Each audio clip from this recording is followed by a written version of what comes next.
Hi guys, today I have OnePlus Ace 3 and I want to show you how fix the problem when your Google Play Store games not visible on this device.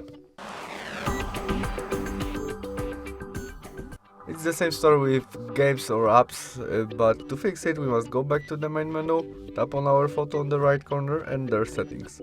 Now family and their parental controls.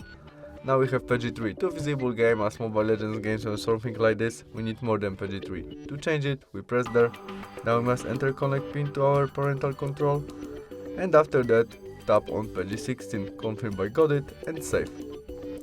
Or we can also turn off our parental control by switch off. And that's all, our game will be visible right now and we can install it. See you soon, bye!